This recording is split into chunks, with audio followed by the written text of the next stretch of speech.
Let's get into it, shall we? This is a topic that a lot of people are struggling with. And I'm going to say it's GI issues. I think the GI, and you know my pronunciation situation, but gastrointestinal Yeah, disorders. Yeah, oh, look yeah. at that. All right, all right. Shouts out to counselor. Listen, listen, we try, we try. For people who are not, I'm sure there are some people out there who know exactly what we mean when we say GI disorders, but for those who don't, what is that? What exactly does that include? Obviously, the stomach area, but more specifically, what does that include?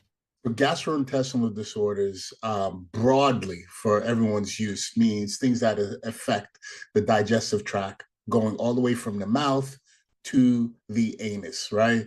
When you get specific, you can talk about areas of the process like the stomach, the large intestine, the small intestine. Some of these conditions affect certain areas particularly, but overall, we're talking about some of these conditions that from your mouth to your anus, you can have some sort of dysfunction, which affects your ability to absorb nutrients, your diet, can result in surgery, sometimes even death. So big Wow. time stuff going on here. Yeah.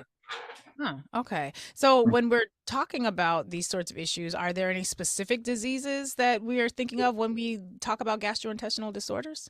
So in the vein of what I do, which is involved CBD and cannabis, like I've mentioned in some other things across the country where they've had medical marijuana programs where they're Mm, saying, okay, these are the conditions where if you have them, you qualify for access to marijuana to help manage these conditions. So this means there's research, it's well accepted within like the public domain and in academia, like, hey, this is the stuff. So we're looking at inflammatory bowel diseases. And those are like the two major ones we talk about are ulcerative colitis mm. and Crohn's disease. And then we also talk about IBS, Irritable Bowel Syndrome. And so, Wow. yeah, so, those are the three major ones, and that's what we're going to stick to today. There is some overlap in the presentation of those conditions, but there's also some differences that we want to, make sure that we acknowledge because Yeah. that's how you would use cannabis and CBD to manage these conditions. And again, Yeah. they don't cure them to just help you manage the conditions. Okay, so oddly, Dr. Damas, we usually have the opposite problem where people wait until the end of the show to call, the end of the segment to call. We have a caller right now. What? Roland in Texas is on the line. I'm sure, Roland, you must be mistaken for Roland Martin on a regular basis, being that you are from Texas and your name is Roland. Welcome to the Call-In family. What are your Hey, comments today? yeah, I just wanted to tell him. So, I kind of have a little back pain, shoulder pain, that kind of thing for a while, and it's all old football injuries as well. Mm. So I ordered the tinctures, and there's like a 3-pack where you get like three different ones, and I was telling my wife too. I'm like, hey, this may help you go to sleep because she's saying that same stuff you were saying, Louis. All of a sudden, she's hot all the time, kicking Lord. the covers off. We got it freezing in there. She's like, I need something. She tried a bunch of different stuff, but anyway, long story short, she started taking the drops, and I'm like, I can't even get none because she want to use it all the time. But it's really helped me. Like it's totally helped me. Like I took it, and I was thinking, man, this can't work. So I take a couple of the drops, and like it seems like I don't know what it is. It'll like loosen my back up. It's just Yeah. like I'm like relaxed, and I've never been able to find anything to really help me do that, and it's totally working. So Oh, I just that's wanted to tell you, great. man, your stuff is really, really good. Now I did have one question: is it okay if I smoke some and take the CBD? Yeah. Well, it These are depends on questions what you're that need drinking. answers. Yeah. These are questions So that need what answers. what do you like so weed, marijuana? Yeah, you can. The CBD actually mitigates the effect of the weed. So kind of balances it out for you. Remember, the CBD is going to compete with receptors in your brain for sites with the THC. And so it'll kind of balance that out. And so there are people who like to take some CBD prior to smoking their weed or marijuana and to help them kind of find a smooth level so that it doesn't get too overwhelming for them. Mm. Okay. Roland, does that answer your question? Yes, it does. And Larry, I love your show so much. Both Thank my you. kids are in college in Boston, and I got them turned on. They're Oh, turning their friends on to it. So you're definitely really making an impact. I really love your show. I listen to it every day because I'm in my car a lot for work.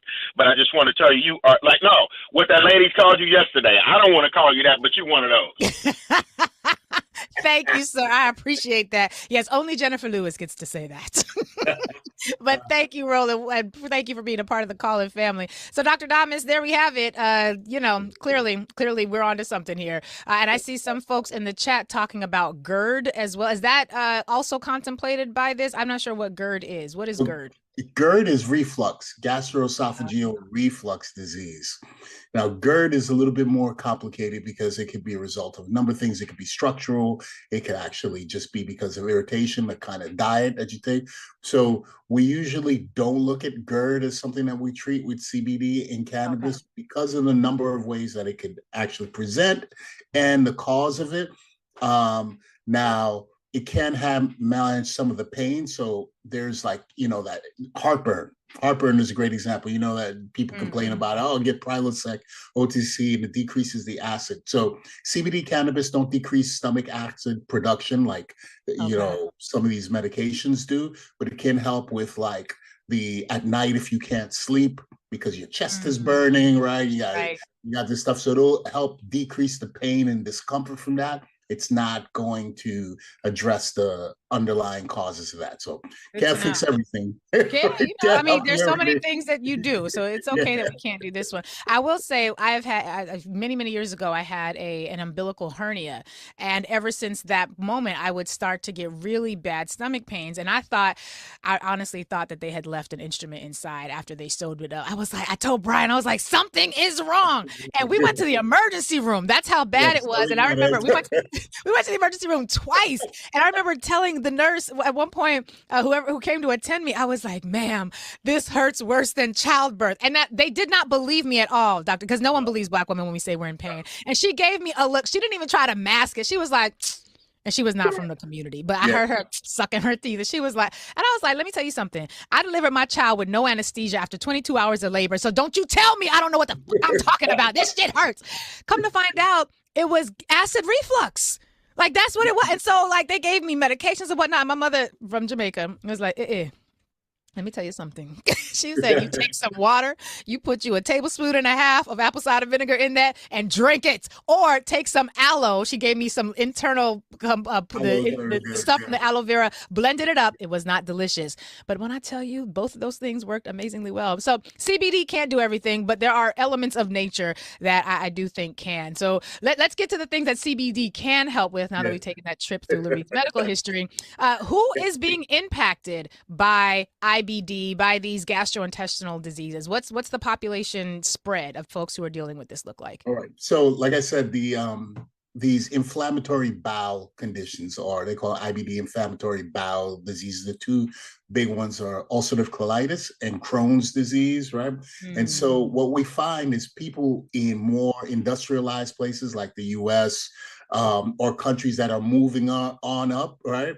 And then we find that it's usually people between about 15 and 35 years old, but it can happen at any age because of the dietary impact of it all. Because you can have the disease and then start doing things that trigger it, right? So it's like— Wait a minute, hold on, wait a minute.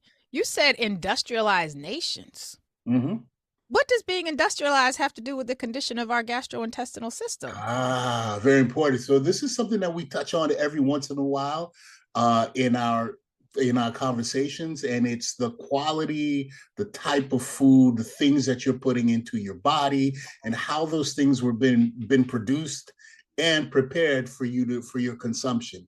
And so because remember, the I in these things stands for inflammatory, and what we're talking about is your immune system being triggered by something, right? So like we mentioned in the past, inflammation is your immune system saying something's going on. We got to take action. We got to do something, right? And so, the things that you consume, what they're produced from, with, how they're preserved. All those things, when you consume them, can actually cause systemic inflammatory reactions, like, your whole body's inflamed. And I'm sure some of you have had that. Like, I can't eat a whole lot of red meat, right? Not anymore. I eat a whole bunch of steaks or whatever, and then the next day I'm like, "Damn, I can't step out of bed. My feet are tender." That's the crazy thing. There are people, for example, if you have conditions like gout, you can't eat red meat, drink all this alcohol, unless your joints are going to explode. That's an inflammatory reaction to something that you consumed, and your body's like, nah, we're not having this, son.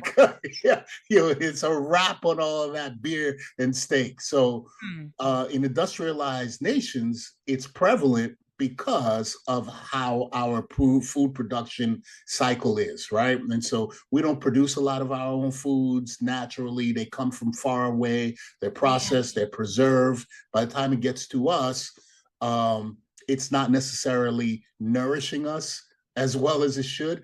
In addition, we eat a very poor diet in Western, because we do a lot of convenience eating, and a lot of us tend to live in places where there's not a lot of fresh food.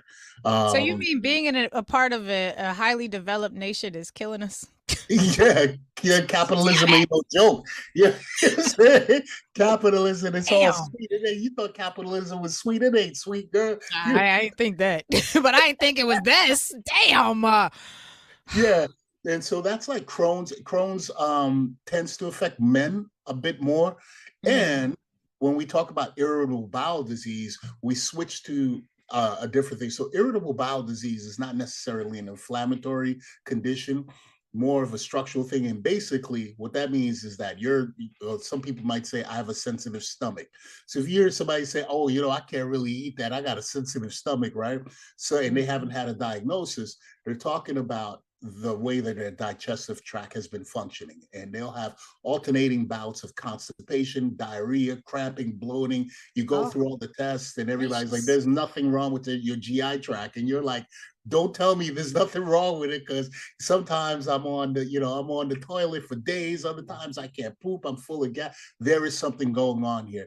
So it's usually a diagnosis of exclusion, but that tends to affect women a little bit more, as opposed to the other things. And one thing that all three of these conditions have in common is a relationship with stress. And so, again, looking at the inflammatory aspect of things, right? So stress is a big contributor to inflammation throughout the entire body. And stress is also a big culprit in gastrointestinal dysfunction. So stress can affect you, right? You get nervous before something. Sometimes you're like, oh my God, I'm super nervous. I have to go use the bathroom. I can't, right? So that's kind of it in a nutshell, right? Men more for the IB inflammatory diseases, women more for IBS. Capitalism is crushing us from the gut. It's getting us in the gut. From the inside out. And the outside in. Oh my God, you got to laugh to keep from crying. Lord have mercy. I still ain't got nowhere for us to go, Dr. Damas. We just gonna have to figure out how to make this society better. Lord knows we in trouble. So how are people traditionally addressing these issues, and what can CBD do to help manage some of the ancillary needs that develop once you have one of these diagnoses? So like I mentioned when we first started, is that the diseases sometimes can progress so bad that they can actually, if untreated or something bad, you can have like a bowel perforation, which means like, so a bowel perforation is exactly what you hear. You can have a piece of your bowel perforate, which means there's a hole that's created there. And that when you say bowel, is that intestines? Is that the anus? That's your intestine. Yes, so your intestines through which your food has to travel is that considered an ulcer, or is it something different? So the ulcer is like any other ulcer that you may see in the skin. It's a breakdown of the tissue, right? Which then breaks down the function. And then sometimes the ulcers can actually go full thickness and go all the way and create this hole in your digestive tract. Wow. Very, very, very dangerous, right? Very dangerous. In those instances, surgical intervention is like super important, because an untreated perforation can cause death. Free air in the abdomen and bowel can cause death. So you got it. That's a surgical emergency. I used to do that stuff when I did my gen surge internship in New York at Albert Einstein up in the Bronx. Okay. Yeah, gen surge, nice. yeah. And so you can have things like that. And then prior to getting that, you can have erosion of the lining. You can have lesions that go from your mouth, like I said, all the way to your anus. It makes it difficult for you to absorb food. And so usually they'll do like immunomodulators. So medicines which tell your immune system to chill out, right? So stop attacking yourself. And we've talked about that, like, for example, in arthritis, that it's your immune system acting up at your joints, right? And so, oh man, there's something going on here. We got to do something. And as a result of that, it causes more damage, right? So I always use this example. It's like an overactive police force that doesn't know how to kind of engage the society. It's NYPD. It's not community policing. SLAP is when they become a part of the strategic response group of NYPD. Damn, that's sad. So this same kind of stuff happens in these conditions where your immune system is attacking yourself. So they'll give you the typical things: corticosteroids, other immunomodulators, biologic agents, and all those things work to a certain extent. But we know how how it works in this instance is that every time you get one of those, you got a whole list of other problems that come along with it, right? So you're like, yeah, I want to get this medication because it's helping me with my UC or my Crohn's or even my IBS. But when I take this medication, it does other things. It can cause anemia. They can cause, risks of infection because it's decreasing your immune function, right? So you're taking medication to help your bowel calm down, and then you wind up with a pneumonia. Right. So it's like Christmas, right. Or you wind up with anemia, or you wind up with these other things. So a lot of people, they're forced to take these things, even though they don't work well or they don't have, the best results. But they come to us and they're like, hey, can this stuff help? And we're like, yeah, this is one of the conditions because of the anti-inflammatory components of CBD and cannabis can actually decrease, and there have been studies on that, decrease the flare-ups and breakouts of it, right? So the traditional medications are really rough at times, and if they don't work, then you got to progress all the way, sometimes having sections of your colon removed, literally, because it's no longer any use because of the outbreak. And so that happens. Unfortunately, sometimes people wind up with ostomy bags, things like that, unfortunately. So these conditions can progress, that far. And I think, when I was in residency, one of the things that we didn't do, so we'd manage some of these people. By the time they got to us in Gen Surge, we were doing like the corrective surgeries, the surgeries to care for these people. And then we didn't really give them other options like dietary counseling, those type of things. We kind of like went in, did our thing, and we're like, sayonara, man. Like, here, you want to get ostomy, you get the ostomy nurse, blah, blah, blah. We did the hemicolectomy, so long, and all the other stuff. And I think that was I think that was not the best way to manage conditions. I think a lot of people did not understand the importance of diet. Yeah. Still to this day, medical students are not getting a lot of training in diet and how food, like the things that you have to put in your mouth every single day for you to live. It's amazing to me that our medical students are not required to spend more time learning about how the foods that we eat and the preservatives and chemicals within them, industrialized nations, how they impact the body. Dr. Damas, I know we're going to get to the component of this where we delve into CBD specifically as a point of support for these issues, but we do have another first-time caller. This is Kenneth from Mississippi, who has a question for you. So, Kenneth, let's go ahead and give him his. My question. I'm sorry. My question is: I have an uncle that smokes cigarettes, and is there any CBD that can help weed him off? We've been trying something with him, and I know it takes him to want to stop, but he really needs some help. So we'll take a slight detour from CBD and the GI tract issues. Is there a support that CBD can provide for people who are struggling with nicotine addiction? I think we touched on this maybe last year at some point. We talked about addiction and cannabis and CBD, alcohol and nicotine and opioids. And there have been many studies that have shown that CBD has helped people wean themselves off of other addictive substances, alcohol, opioids, and nicotine.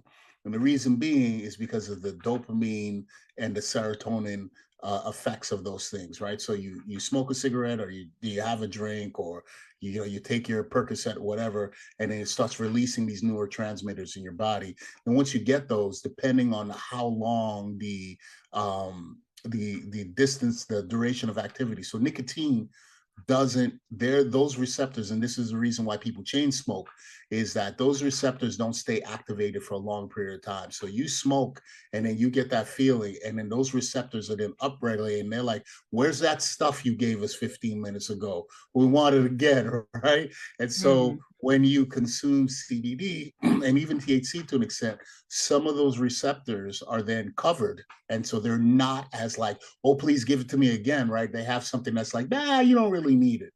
And so in that, as part, now it's not like a magic bullet. You still have to engage in the behavior modification. A lot of smoking is ritualistic. So you have these behaviors which are part of like your routine. I need something in my hand when I'm doing something. I need something in my lips when I'm doing something. When I'm driving, I do this. After I eat, I have to do it. So a lot of it has to do with kind of, psychological programming as well.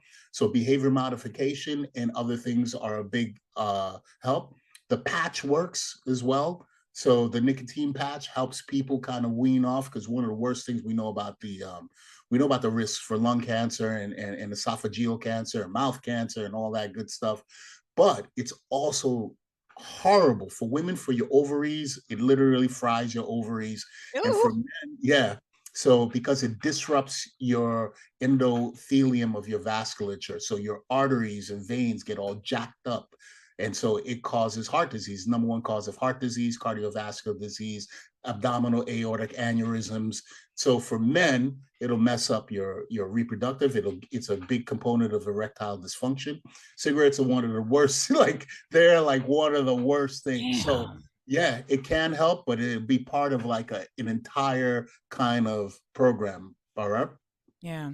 So thank you for that substantive conversation. Kenneth, I'm actually, response, Dr. Damas. Kenneth, I'm going to actually encourage you to also call Dr. Damas's office, because we have it on pretty good authority. And by that, I mean Urban View testimonies, that when our audience calls Dr. Damas's office, they get phenomenal service and are able to have in-depth questions and have a back and forth that really allows them to figure out their path forward. So I would encourage you to give them a call. Dr. Damas, what's your number again? I know we're going to give it out at the end, but just so folks have it already, because I already know. It's 833-362-3262,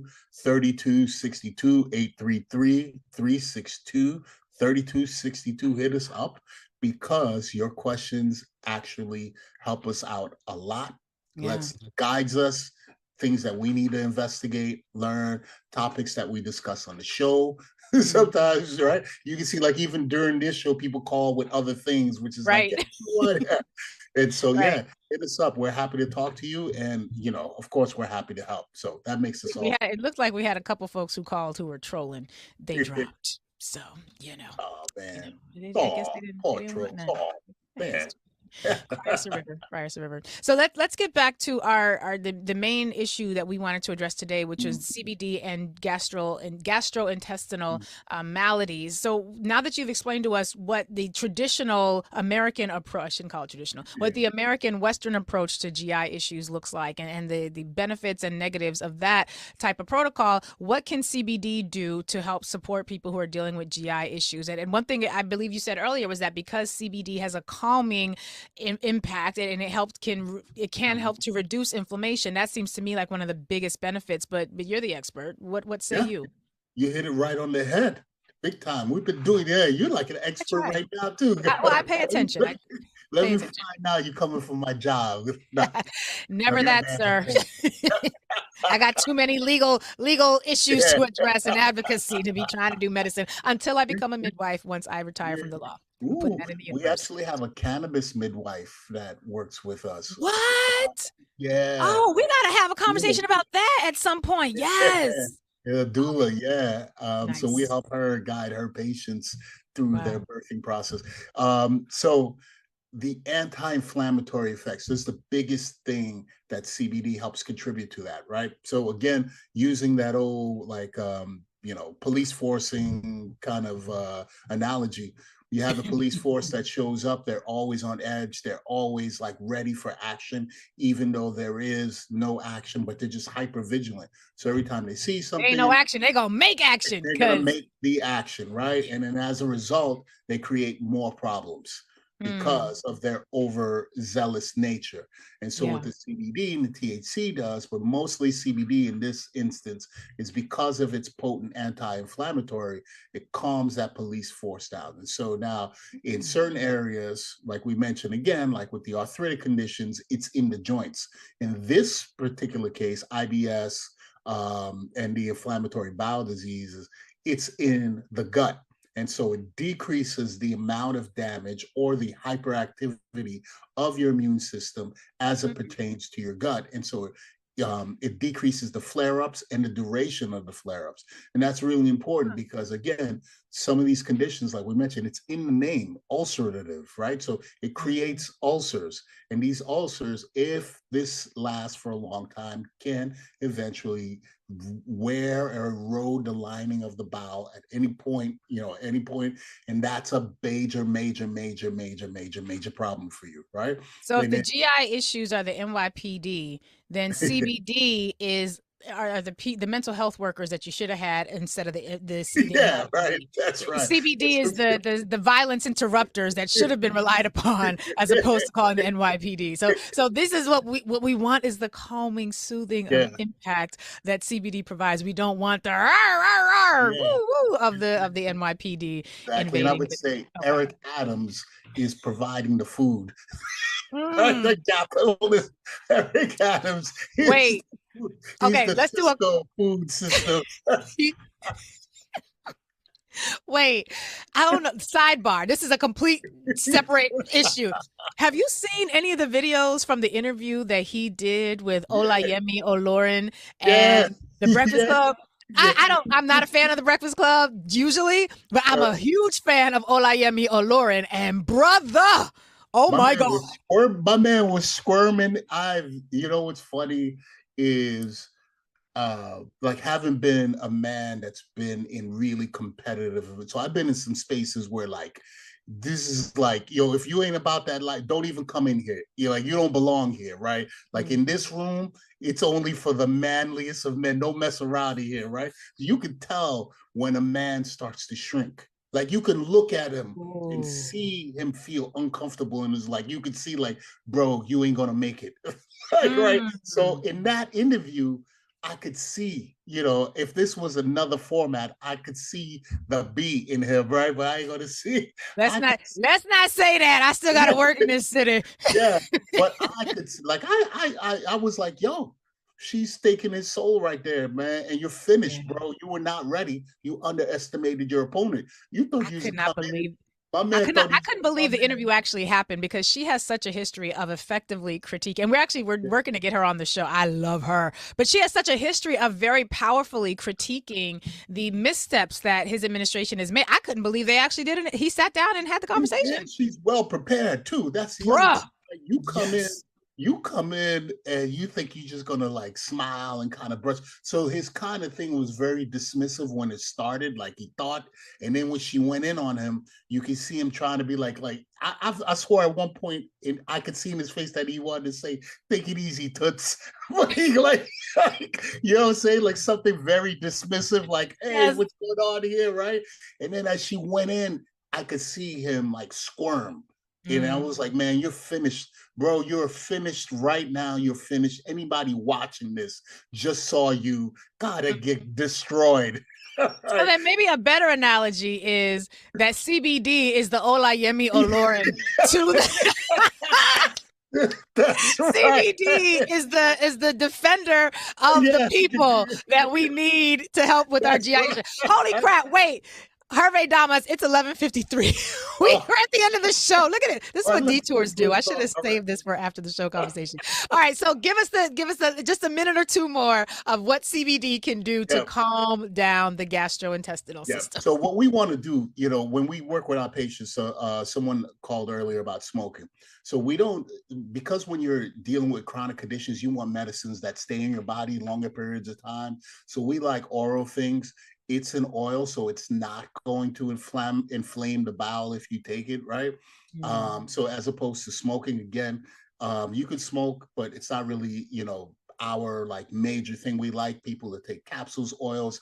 And so as you take a daily dose of that, it helps decrease the inflammatory response, and then slowly decrease the flare-ups that you have. So there have been a number of research studies. The Journal of Clinical Gastroenterology found that cannabis CBD can induce remission in patients with Crohn disease. The Journal of Inflammatory Bowel Diseases it suggested that CBD can decrease the amount of inflammation, and the European Journal of Gastroenterology and Hepatology showed that cannabis can help with GI disorders. So when I talk about this stuff, it's not like just me saying I heard from my boy, right?